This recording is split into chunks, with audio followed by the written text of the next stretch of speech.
RGPV diploma के previous year के question papers को सॉल्व करने की सीरीज़ के इस वीडियो में हम ईयर 2023 के कंप्यूटर प्रोग्रामिंग का क्वेश्चन पेपर सॉल्व कर रहे हैं। और आज की इस वीडियो में हम इस क्वेश्चन पेपर का क्वेश्चन नंबर 2 का ऑप्शन ए सॉल्व करेंगे, जो कि है व्हाट इज़ अ वेरिएबल या वेरिएबल क्या होता है। तो अगर आपके सेमेस्टर एग्ज़ाम में क्वेश्चन आता है कि वेरिएबल क्या होता है, तो आप इस आंसर को अपने सेमेस्टर एग्ज़ाम में लिख सकते हैं। ये आंसर 8 से 10 नंबर के क्वेश्चन के लिए काफ़ी है। तो अगर आपको 8 से 10 नंबर के लिए भी पूछा जाता है कि वेरिएबल क्या होता है, तो आप इस आंसर को बहुत आराम से अपने सेमेस्टर एग्ज़ाम में लिख सकते हैं। तो चलिए हम क्या करते हैं, इस वीडियो में इस क्वेश्चन के आंसर को लाइन बाय लाइन समझना शुरू करते हैं। तो सबसे पहले जब भी ये क्वेश्चन आपको आए एग्ज़ाम में, तो आप लिखिए वेरिएबल एक प्रकार का कंटेनर होता है जो एक विशिष्ट प्रकार का डेटा स्टोर करता है, जैसे कि इंटीजर, फ्लोट, कैरेक्टर आदि। मतलब वेरिएबल्स को आप कंटेनर की तरह अज्यूम कर सकते हैं। जैसे हम कंटेनर में कोई सामान स्टोर करते हैं, वैसे ही आप वेरिएबल्स में डेटा स्टोर कर सकते हैं। और ये डेटा विशिष्ट प्रकार के होते हैं, मतलब स्पेसिफिक प्रकार के होते हैं, अलग अलग प्रकार के होते हैं। जैसे हमारा जो पहला वेरिएबल है, इसमें इंटीजर टाइप का डेटा स्टोर्ड है।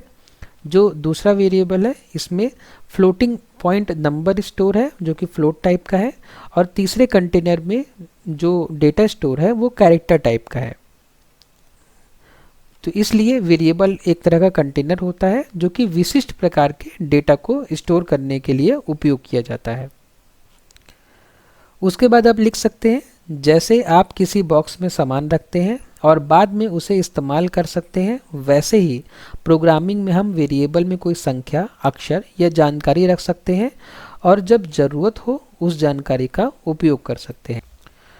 मतलब वेरिएबल को हम किसी बॉक्स के जैसा भी अज्यूम कर सकते हैं। जैसे हम बॉक्स में कोई सामान रखते हैं और ज़रूरत पड़ने पर उस सामान का इस्तेमाल कर सकते हैं, वैसे ही वेरिएबल में हम कोई डेटा स्टोर कर सकते हैं। वो डेटा इंटीजर, कैरेक्टर या फ्लोट टाइप का हो सकता है और ज़रूरत पड़ने पर हम उस डेटा को उपयोग कर सकते हैं।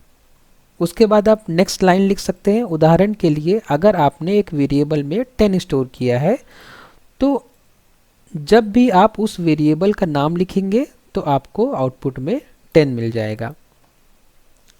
मतलब मान लीजिए कि आपके पास एक वेरिएबल है जिसका नाम हम x रख देते हैं। इस वेरिएबल का नाम x है।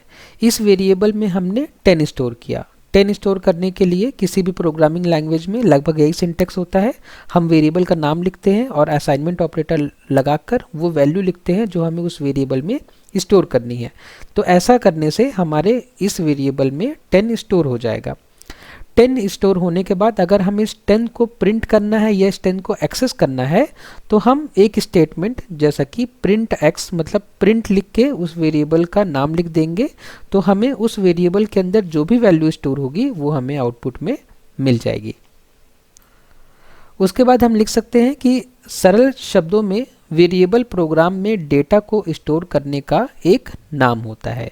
वेरिएबल प्रोग्राम में डेटा को स्टोर करने का एक नाम होता है। जैसा कि आप इस प्रोग्राम में देख सकते हैं कि वेरिएबल डेटा को स्टोर करने का एक नाम है। जैसे यहाँ पे हमारे पास दो वेरिएबल हैं, एज और हाइट। तो ये वेरिएबल डेटा को स्टोर करने का एक नाम की तरह काम कर रहा है। जैसे कि हमें 25 स्टोर करना है, जैसे कि हमें 25 रिकॉर्ड में रखना है। हम किसी की एज हम 25 बताना चाह रहे हैं, तो हमने उस 25 को एक नाम दे दिया है जो कि एज है। वैसे ही हम किसी की हाइट बताना चाह रहे हैं, तो हमने उस हाइट को एक नाम दे दिया है जिसको हम हाइट कह रहे हैं। तो इस तरीके से हम दो वेरिएबल को डेटा को स्टोर करने के नाम की तरह यूज़ कर रहे हैं।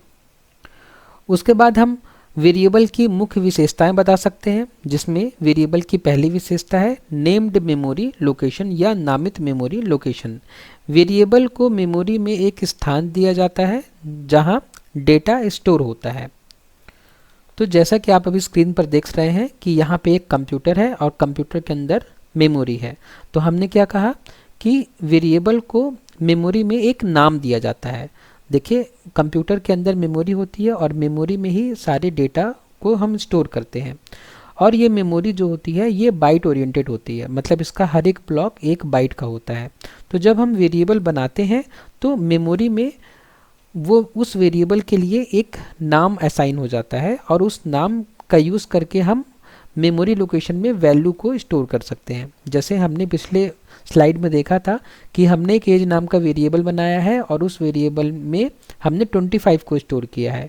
तो ये एज नाम का वेरिएबल मेमोरी में एक जगह रिजर्व कर लेगा, और जब भी हम एज नाम के वेरिएबल में कोई भी वैल्यू स्टोर करेंगे तो वो वैल्यू मेमोरी में स्टोर होगी, और जब हमें इस वैल्यू को एक्सेस करना होगा तो हम इस वेरिएबल के नाम से इस वैल्यू को एक्सेस कर सकते हैं। इसी को हम कहते हैं नेम्ड मेमोरी लोकेशन। वेरिएबल की विशेषताओं में दूसरी विशेषता है डेटा टाइप। एक वेरिएबल में केवल एक ही प्रकार का डेटा स्टोर किया जा सकता है, उदाहरण के लिए इंटीजर, फ्लोट और कैरेक्टर। तो एक वेरिएबल में हम एक ही प्रकार का डेटा स्टोर कर सकते हैं, मतलब जैसे कि आप अभी स्क्रीन पर देख रहे हैं, ये आपको मेन मेमोरी की इमेज दिखाई दे रही होगी और इसमें डिफरेंट मेमोरी लोकेशंस को ब्लॉक के फॉर्म में दिखाया जा रहा है। तो अब हमने क्या कहा कि एक मेमोरी लोकेशन में सिर्फ एक ही प्रकार का डेटा स्टोर किया जा सकता है। जैसे कि ये एक मेमोरी लोकेशन हमने रिजर्व कर दिया एक वेरिएबल के लिए, और ये मेमोरी लोकेशन अगर हमने बताया है कि ये मेमोरी लोकेशन बस कैरेक्टर टाइप का डेटा ही स्टोर होगा, तो हम इस मेमोरी लोकेशन में केवल कैरेक्टर को ही स्टोर कर सकते हैं।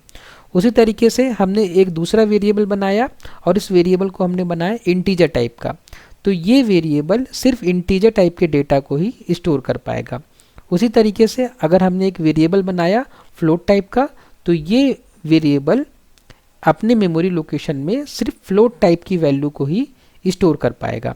तो इसलिए एक वेरिएबल में केवल एक ही प्रकार का डेटा स्टोर किया जा सकता है। जैसे पहला वेरिएबल सिर्फ कैरेक्टर टाइप का डेटा स्टोर करेगा, ये दूसरा वेरिएबल सिर्फ इंटीजर टाइप का डेटा स्टोर करेगा, और ये तीसरा वेरिएबल सिर्फ फ्लोट टाइप का डेटा स्टोर करेगा। उसके बाद वेरिएबल की विशेषताओं में तीसरी विशेषता है वैल्यू को बदलना। वेरिएबल की वैल्यूज़ को प्रोग्राम के दौरान बदला जा सकता है। वेरिएबल की वैल्यूज़ को प्रोग्राम के दौरान हम बदल सकते हैं या अपडेट कर सकते हैं। जैसे मान लीजिए आपके पास एक वेरिएबल है, आपने इस वेरिएबल को नाम दिया है x, और इस वेरिएबल में हम एक वैल्यू असाइन कर देते हैं, और वैल्यू असाइन करने के लिए मैंने आपको बताया था अभी पहले कि हम असाइनमेंट ऑपरेटर का यूज़ करते हैं। ये इक्वल टू जो है ये असाइनमेंट ऑपरेटर कहलाता है। इस लाइन का मतलब है कि हमने एक वेरिएबल बनाया x जो कि इंटीजर टाइप की वैल्यू को स्टोर करेगा, और हम उस x में वैल्यू स्टोर कर रहे हैं क्या, 10। तो इतना लिखने से हम इस वेरिएबल में 10 को स्टोर कर पाएंगे।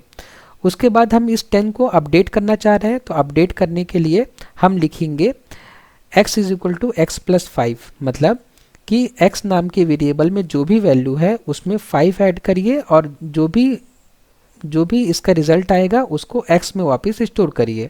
तो x में पहले क्या था, 10 था, तो 10 में हमने क्या ऐड किया, हमने 5 ऐड किया, और 10 और 5 को ऐड करने के बाद जो भी रिजल्ट आएगा हम उसको कहाँ स्टोर कर रहे हैं, वापस हम उसको x में ही स्टोर कर रहे हैं। तो इस तरीके से ये वेरिएबल में वैल्यू अपडेट होके आ जाएगी 15।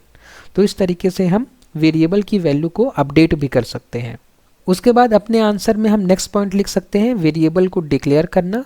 तो सी में वेरिएबल को डिक्लेयर करने के लिए हमें वेरिएबल के डेटा टाइप और नाम को बताना होगा, जो कि हमने अभी थोड़ी देर पहले देखा था कि जब भी हम वेरिएबल को डिक्लेयर करते हैं तो हम दो चीज़ें लिखते हैं, वेरिएबल का नाम और वो वेरिएबल किस टाइप का डेटा स्टोर करेगा, उस डेटा का टाइप। तो डेटा टाइप क्या हो सकता है, इंटीजर, फ्लोट, कैर, डबल इत्यादि हो सकता है, और वेरिएबल का नाम हम अपनी मर्जी से दे सकते हैं। हालांकि वेरिएबल का नाम रखने के लिए कुछ रूल्स होते हैं जो हमें फॉलो करने होते हैं, और उन रूल्स में जो सबसे बेसिक रूल है वो ये है कि वेरिएबल का नाम कभी नंबर और स्पेशल सिंबल से शुरू नहीं किया जाएगा।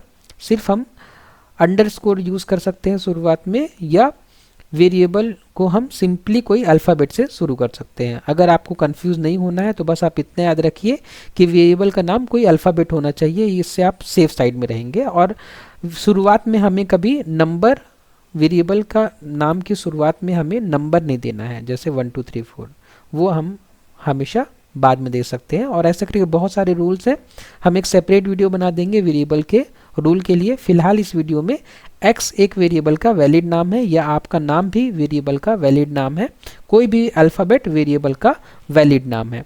इसलिए आप नाम के लिए परेशान मत होइए, आप बस ये समझिए कि वेरिएबल को डिक्लेयर करने का सिंटेक्स ये होता है कि वेरिएबल का नाम और उसके पहले आप बता दीजिए कि किस टाइप का वेरिएबल होगा। बस एग्जाम्पल के लिए जैसे कि आप इस प्रोग्राम में देख सकते हैं कि दो वेरिएबल हमने बनाए हैं, एज और हाइट नाम का।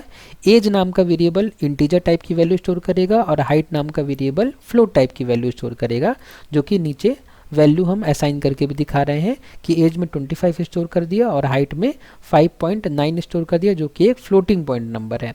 उसके बाद में हमने एज और हाइट को प्रिंट कर दिया। उसके बाद में वेरिएबल्स के प्रकार लिख सकते हैं हम। तो वेरिएबल 4 प्रकार के हो सकते हैं, इंटीजर, फ्लोट, कैरेक्टर और डबल। तो इंटीजर टाइप के वेरिएबल को डिक्लेयर और इनिशियलाइज करने का तरीका ये आपकी स्क्रीन में है। उसी तरीके से फ्लोट टाइप के वेरिएबल को डिक्लेयर और इनिशियलाइज हम कुछ इस तरीके से कर सकते हैं। वैसे ही कैरेक्टर टाइप के वेरिएबल को डिक्लेयर और इनिशियलाइज हम इस तरीके से कर सकते हैं और डबल टाइप के वेरिएबल को डिक्लेयर और इनिशियलाइज हम इस तरीके से कर सकते हैं। फ्लोट और डबल में डिफरेंस ये होता है कि दोनों ही, पहली बात तो दोनों ही फ्लोटिंग पॉइंट नंबर को स्टोर कर सकते हैं। कौन? फ्लोट और डबल। लेकिन डबल हमें तब यूज़ करना चाहिए जब हमें अधिक सटीकता वाले नंबर्स को स्टोर करने की ज़रूरत है। मतलब हम ऐसे डेसिमल नंबर स्टोर करना चाहते हैं जो कि डेसिमल के बाद बहुत सारे डिजिट्स कंटेन करेंगे, तो उसके लिए हम डबल टाइप का वेरिएबल डिक्लेयर कर सकते हैं। अगर इसको और प्रिसाइज वे में या बहुत स्पेसिफिक वे में समझाया जाए तो जो फ्लोट टाइप का वेरिएबल होगा वो डेसिमल के बाद 5 से 6 डिजिट्स तक की संख्याओं को स्टोर कर सकता है। लेकिन जो डबल होता है वो डेसिमल के बाद 14 to 15 डिजिट्स को स्टोर कर सकता है। तो इसीलिए अगर आपको बड़े डेसिमल नंबर्स को स्टोर करना है तो आप डबल यूज़ करिए, और अगर छोटे डेसिमल नंबर्स को स्टोर करना है तो आप फ्लोट यूज़ करिए। इस बात को हम कुछ इस तरीके से भी समझ सकते हैं कि वेरिएबल 4 तरीके के हो सकते हैं। पहला इंटीजर तरह का, जो सिर्फ इंटीजर वैल्यू स्टोर करेगा। दूसरा फ्लोटिंग टाइप का, जो कि फ्लोटिंग पॉइंट नंबर स्टोर करेगा। तीसरा कैरेक्टर टाइप का, जो कि कैरेक्टर्स को स्टोर करेगा। और चौथा डबल टाइप का, जो कि फ्लोटिंग पॉइंट नंबर से स्टोर करेगा लेकिन ज़्यादा प्रिसीजन वाले नंबर को स्टोर कर सकता है, डबल टाइप का वेरिएबल। तो ये 4 तरह के डेटा टाइप होते हैं वेरिएबल्स को डिक्लेयर करने के लिए। उसके बाद आप आंसर में लिख सकते हैं वेरिएबल का उपयोग। तो वेरिएबल का उपयोग डेटा को स्टोर करने और उस पर कैलकुलेशन करने के लिए किया जाता है। हम वेरिएबल्स का यूज़ करते हैं डेटा को स्टोर करने और उस पर कैलकुलेशन परफॉर्म करने के लिए। आप उन्हें प्रोग्राम के भीतर कहीं भी उपयोग कर सकते हैं। तो हमने ऊपर एग्जाम्पल में देखा भी था कि हम वेरिएबल को प्रोग्राम में कहीं भी उपयोग कर सकते हैं। उसके बाद हम निष्कर्ष या कंक्लूजन लिख सकते हैं कि वेरिएबल का उपयोग डेटा को स्टोर करने, उसे एक्सेस करने और उसके साथ विभिन्न ऑपरेशन करने के लिए किया जाता है। तो वेरिएबल का उपयोग हम 3 तरीके से कर सकते हैं, डेटा को स्टोर करना, डेटा को एक्सेस करना और डेटा पे विभिन्न ऑपरेशन परफॉर्म करने के लिए हम वेरिएबल्स का उपयोग कर सकते हैं। सी लैंग्वेज में वेरिएबल को एक विशेष डेटा टाइप के साथ डिक्लेयर किया जाता है। जैसे कि हमने ऊपर समझा अभी कि वेरिएबल 4 तरह के हम डिक्लेयर कर सकते हैं, 4 टाइप के, इंटीजर, कैरेक्टर, फ्लोट और डबल। और यह प्रोग्राम के किसी भी हिस्से में मान्य हो सकते हैं जो उनके स्कोप पर निर्भर करता है। वेरिएबल का स्कोप हम आने वाली वीडियोस में समझेंगे। फिलहाल इस वीडियो के हिसाब से हम वेरिएबल को प्रोग्राम में कहीं भी एक्सेस कर सकते हैं। हालांकि ये पूरी तरीके से सही नहीं है, क्योंकि वेरिएबल को हम कहाँ से एक्सेस कर सकते हैं वो उसके स्कोप पर डिपेंड करता है, जो कि हम आने वाले वीडियोज़ में बहुत डिटेल में समझेंगे। तो आज के वीडियो में बस इतना ही। अगर वीडियो में आपको कोई डाउट है तो प्लीज़ मुझे कमेंट बॉक्स में बताइए। नेक्स्ट वीडियो में हम इसी क्वेश्चन पेपर का नेक्स्ट क्वेश्चन सॉल्व करेंगे। वीडियो को लास्ट तक देखने के लिए बहुत बहुत धन्यवाद।